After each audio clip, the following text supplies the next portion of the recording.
तो MP board के class 10th के विद्यार्थियों, देखिए इस क्लास में 21 मार्च के लिए साइंस का एक क्वेश्चन पेपर फुल सॉल्यूशन के साथ में लेकर आई हूँ, जो आपका Hindi medium plus English medium दोनों क्लासों के लिए रहने वाला है। इसमें आप जितने भी प्रश्न देखेंगे सारे प्रश्न इम्पोर्टेंट रहेंगे 21 मार्च के लिए, जो आपके लिए काफ़ी मददगार साबित होने वाले हैं। तो चलिए बिना डाउट के वीडियो को शुरू करते हैं और 21 मार्च के लिए सारे प्रश्नों को कंप्लीट कर लेते हैं फुल सॉल्यूशन के साथ में। ठीक है, चलिए तो पहले प्रश्न में है सही विकल्प चुनिए। तो देखिए पहला प्रश्न है कि कैल्शियम ऑक्साइड की जल के साथ अभिक्रिया किस प्रकार की अभिक्रिया है। ठीक है, जब हम कैल्शियम ऑक्साइड की जल के साथ अभिक्रिया कराएंगे तो ये किस प्रकार की अभिक्रिया है, तो यह आपकी अभिक्रिया है ऊष्माक्षेपी अभिक्रिया। दूसरा है कि द्रव अवस्था में पाई जाने वाली धातु है, तो द्रव अवस्था में पाई जाने वाली धातु है मरकरी यानी कि पारा। तीसरा है अमीबा व पैरामीशियम में श्वसन होता है, तो अमीबा और पैरामीशियम में श्वसन नाल द्वारा होता है। किसके द्वारा? श्वसन नाल से। ठीक है, चौथा है पराग कोश में होते हैं, तो पराग कोश में पराग कण पाए जाते हैं। क्या पाए जाते हैं? पराग कण। पांचवा है मनुष्य की कोशिका में गुणसूत्र पाए जाते हैं, तो मनुष्य की कोशिका में गुणसूत्र कितने पाए जाते हैं? 23 जोड़े। छठा है प्रतिरोध का एसआई मात्रक होता है, तो प्रतिरोध का एसआई मात्रक है ओम। क्या है? ओम। ठीक है, ओल्ट किसका है? विभव और विभवांतर का एसआई मात्रक रहेगा। किसका? विभव और विभवांतर का। ठीक है, और एम्पियर विद्युत धारा का। किसका? विद्युत धारा। जो वॉट है वह है आपका विद्युत शक्ति का।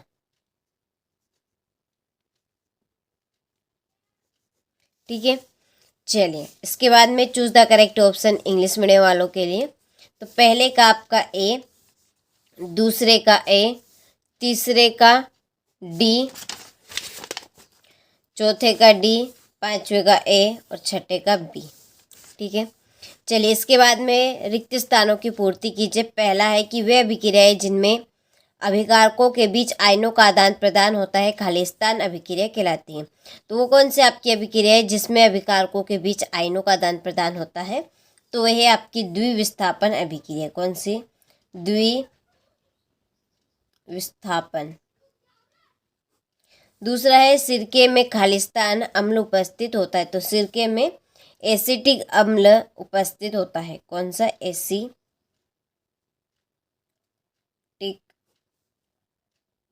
अम्ल। तीसरा है दो या दो से अधिक धातुओं के समांगी मिश्रण को खालिस्तान कहते हैं। मिश्र धातु। क्या कहेंगे? मिश्र धातु, ये मिश्रातु भी कहते हैं इसको। चौथा है किसी तार का प्रतिरोध उसके परिच्छेद के खालिस्तान होता है। कैसा? अनुक्रमानुपाती। अनुक्रमानुपाती।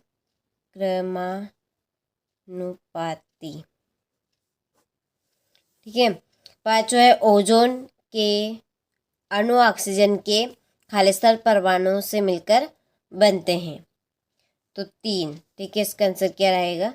3। ठीक है, चलिए इसके बाद में है मछली के हृदय में खालिस्तान कोष्ठ होते, तो मछली के हृदय में 2 कोष्ठ होते। कितने कोष्ठ? 2 कोष्ठ। ठीक है, चलिए इस स्क्रीनशॉट आप ले लीजिए यहाँ से। इसी के नीचे आपके इंग्लिश मीडियम वालों के लिए।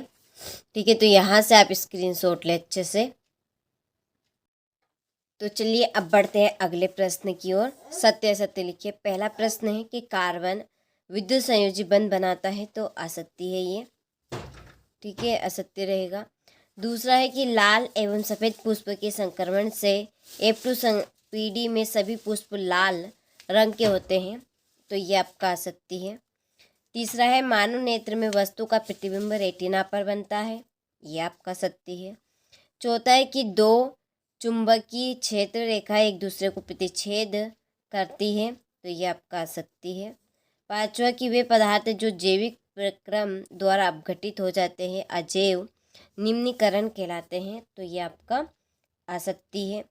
और छठा है वायवीय श्वसन ऑक्सीजन की उपस्थिति में होता है, तो ये आपका सत्य है। ठीक है, चलिए तो यहाँ से आप स्क्रीनशॉट ले लीजिए अच्छे से। इसके बाद में है अगला प्रश्न, ये आपके इंग्लिश मीडियम वालों के लिए। तो पहला आपका रॉन्ग है, दूसरा भी रॉन्ग है, तीसरा इसमें आपका राइट रहेगा और चौथा आपका रॉन्ग है। ठीक है, चौथा रॉन्ग है, पांचवा रॉन्ग है और छठा आपका राइट रहेगा। ठीक है, चलिए इसके बाद में सही जोड़ी लिखिए। पहली जी है आपकी जोड़ी वृद्धिरोधक हार्मोन। तो वृद्धिरोधक हार्मोन क्या है? एब्सिसिक अम्ल। ठीक है, ये दूसरा है अंडाशय। अंडाशय की जोड़ी है एस्ट्रोजन। लेंस की क्षमता डायोप्टर। वर्ण विक्षेपण, वर्ण विक्षेपण है प्रिज्म। विभवांतर, विभवांतर की जोड़ी है वोल्ट। और चुंबकीय पदार्थ की जोड़ी है लोहा। ठीक है, चलिए स्क्रीनशॉट आप ले लीजिए। इसके बाद ये आपके इंग्लिश मीडियम वालों के लिए, आप यहाँ से ले स्क्रीनशॉट अच्छे से। चलिए क्वेश्चन नंबर 5 में एक वाक्य में उत्तर दीजिए। पहला है कि अम्ल एवं क्षारों की अभिक्रिया को क्या कहते हैं? उदासीनीकरण अभिक्रिया। कौन सी हुई? उदासीनीकरण अभिक्रिया। दूसरा है टिड्डे में भोजन कहाँ पिसा जाता है? गिजार्ड में। तीसरा है दो तंत्रिका कोशिका के मध्य खाली स्थान को क्या कहते हैं? सिनेप्स। क्या कहेंगे? सिनेप्स। ठीक है, चौथा है अलैंगिक प्रजनन का एक उदाहरण दीजिए। तो अलैंगिक प्रजनन का एक उदाहरण है मुकुलन। पांचवा है परिपथ में विद्युत धारा का मापन किस यंत्र से किया जाता है? अमीटर के द्वारा। किसके द्वारा? अमीटर। ठीक है, और छठा है भ्रूण को पोषण कहाँ मिलता है? तो भ्रूण को पोषण प्लेसेंटा, प्लेसेंटा या रुधिर से। किससे? रुधिर से। ठीक है, चलिए तो यहाँ से आप स्क्रीनशॉट ले लीजिए। इसके बाद में ये आपके इंग्लिश मीडियम वालों के लिए। ठीक है, तो यहाँ से ले आप स्क्रीनशॉट अच्छे से सारे प्रश्नों को कंप्लीट करके जाइएगा। तो देखिए ये है आपका क्वेश्चन नंबर 6 सॉल्यूशन के साथ में कि साबुनीकरण से आप क्या समझते हैं। ठीक है, तो यह है आपके साबुनीकरण की परिभाषा कि क्षारों की वसा अथवा तेलों के जल अपघटन की अभिक्रिया स्वरूप साबुन बनने का प्रक्रम साबुनीकरण कहलाता है। ठीक है, किसे कहेंगे हम साबुनीकरण? कि क्षारों की वसा और तेलों के जल अपघटन की अभिक्रिया स्वरूप साबुन बनने का जो प्रक्रम है, जो क्रिया है, वही क्या कहलाएगी? आपकी साबुनीकरण कहलाएगी। ठीक है, चलिए इसी के नीचे आपके दूसरे शब्दों में है, जो आपको ठीक लगे दोनों में से एक, वो आप कंप्लीट कर सकते हैं। ठीक है, इसी के नीचे आपकी इंग्लिश मीडियम वालों के लिए है, तो आप इनको कंप्लीट करें पढ़ के अच्छे से। ठीक है, तो स्क्रीनशॉट आप ले लीजिए। इसके बाद में अगला क्वेश्चन कि कठोर जल में साबुन को अपचारित करने पर झाग के निर्माण को समझाइए। ठीक है, तो इस प्रश्न का आंसर आपके सामने है, तो आपको इसको कंप्लीट कर लेना है। ठीक है, इसी के नीचे आपकी इंग्लिश मीडियम वालों के लिए हो गया। अगला क्वेश्चन है कि पचे हुए भोजन को अवशोषित करने के लिए क्षुद्रांत को कैसे अभिकलित किया गया है? तो इस प्रश्न का आंसर ये है, तो यहाँ से आप स्क्रीनशॉट ले लीजिए। इसी के नीचे इंग्लिश मीडियम वालों के लिए। ठीक है, फिर है इसका अथवा कि प्रकाश संश्लेषण की क्रियाविधि का केवल रासायनिक समीकरण लिखें। ठीक है, प्रकाश संश्लेषण की क्रियाविधि का केवल यहाँ पर आपको रासायनिक समीकरण बताना है, तो ये है आपका इसका रासायनिक समीकरण। ठीक है, तो कंप्लीट आपको अच्छे से कर लेना है। ठीक है, फिर है 8वां क्वेश्चन कि जनन क्यों आवश्यक है। ठीक है, जो जनन है वो क्यों आवश्यक है? तो जनन के कारण, ठीक है, देखिए जनन के कारण जाति की निरंतरता बनी रहती है, यानी कि वंश की यहाँ पे बात चल रही है कि जनन के कारण ही जो वंश है, जो हमारी जाति है, वो बनी रहती है, ठीक है, आगे तक चलती है, न कि उसका जो अस्तित्व है वो समाप्त नहीं होता है। जनन में जीव लगभग अपने जैसे जीवों को जन्म देता है, ठीक है। जनन का विकास में योगदान भी है और इन्हीं कारणों से जनन आवश्यक है, ठीक है। तो आप यहाँ से स्क्रीनशॉट ले लीजिए और अच्छे से आप कंप्लीट कर लीजिए। इसके बाद में यहाँ पर इंग्लिश मीडियम वालों के लिए फिर मानव में विवरण के कार्य लिखे। तो देखिए मानव में विवरण के कार्य काफ़ी सिंपल है। यहाँ पर पहले हेडिंग डालनी है, मानव में विवरण के कार्य निम्न है, निम्न कार्य है, ठीक है। पहला विवरण शुक्राणु उत्पन्न करता है, यह नर लैंगिक हार्मोन उत्पन्न करता है और यह लड़कों में यौवन अवस्था के लक्षणों को नियंत्रित करता है, ठीक है। तो तीनों पॉइंट आपके काफ़ी सिंपल है, अच्छे से आप इनको कंप्लीट कर सकते हैं पढ़ के। चलिए यहाँ से आप स्क्रीनशॉट ले लीजिए इंग्लिश मीडियम वालों, ठीक है। फिर है आपका यहाँ पे 9वां क्वेश्चन, ऋतुस्राव क्यों होता है, ठीक है। तो इसको आपको पढ़ के कंप्लीट कर लेना है। यहाँ से आप इंग्लिश मीडियम वाले देखिए। फिर है अगला क्वेश्चन कि परागण क्रिया निषेचन से किस प्रकार भिन्न है, ठीक है। जो परागण क्रिया है वो निषेचन से किस प्रकार भिन्न है ये आपको बतानी है।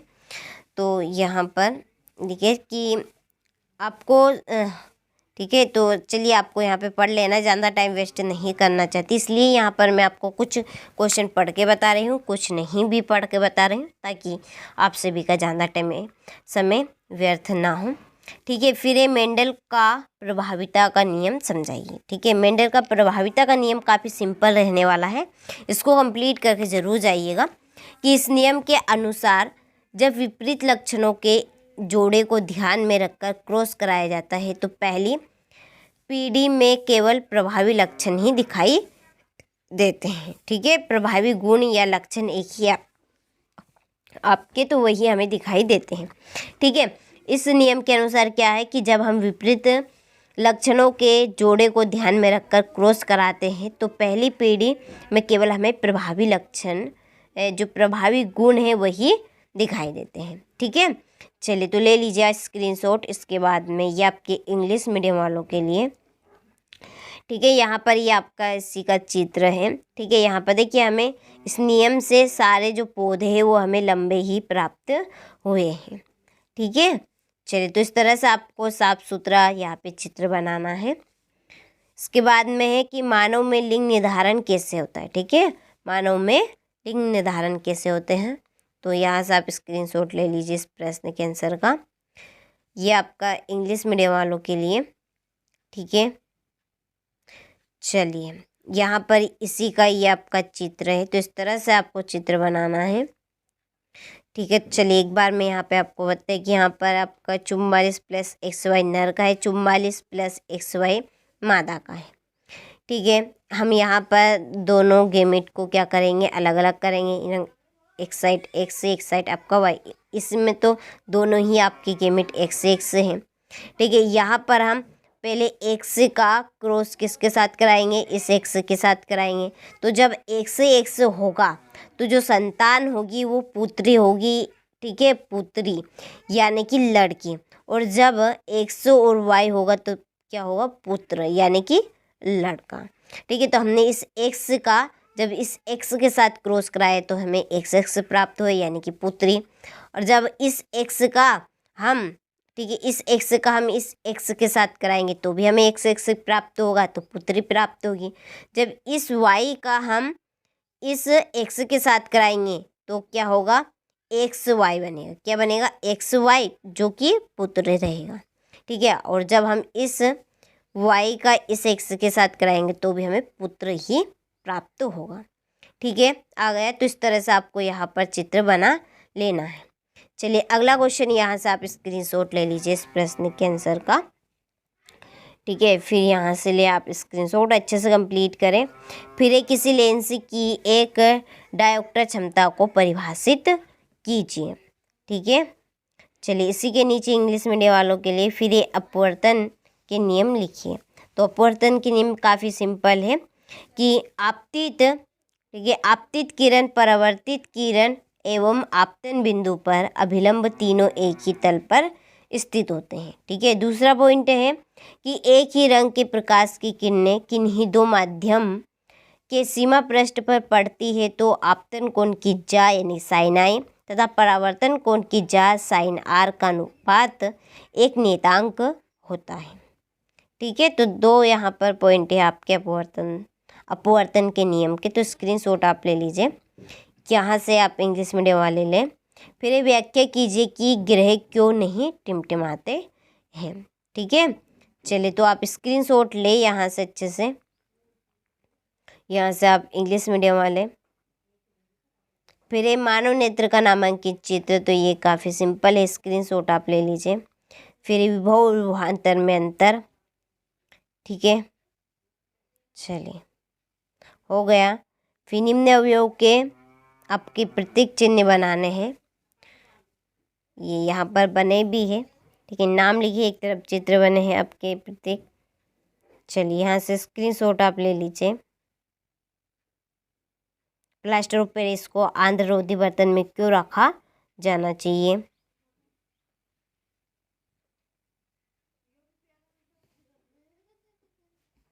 चलिए यहाँ से लीजिए आप स्क्रीनशॉट और अच्छे से इन प्रश्नों को कंप्लीट करें। और डायरेक्टली आप इसकी पीडीएफ लेना चाहते हैं तो डिस्क्रिप्शन में नंबर दिए हैं, आप उन नंबर पर कॉल कर लीजिए, आपको पूरी इंफॉर्मेशन मिल जाएगी और डायरेक्टली आपको इसकी पीडीएफ मिल जाएगी। ठीक है, तो धातुओं के रासायनिक गुण, इसके बाद ये हो गया। फिर निम्न पदों को परिभाषित कीजिए, खनिज, अयस्क, गेंग। ठीक है, और इसी के नीचे इंग्लिश मीडियम वालों के लिए ये आपका तंत्रिका कोशिका यानी कि न्यूरॉन का चित्र हो गया। इसके बाद में ये इसका अथवा। ठीक है, तो स्क्रीनशॉट अच्छे से लेते चले और कंप्लीट करें इनको। फिर एक गैल्वेनोमीटर किसे कहेंगे हम? फ्यूज तार।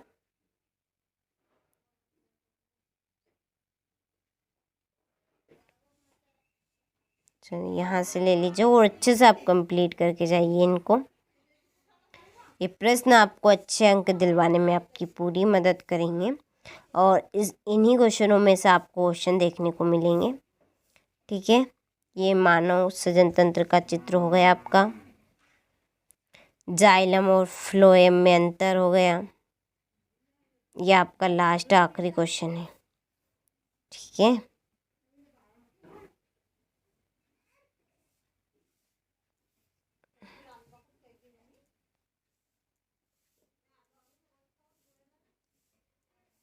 चलिए।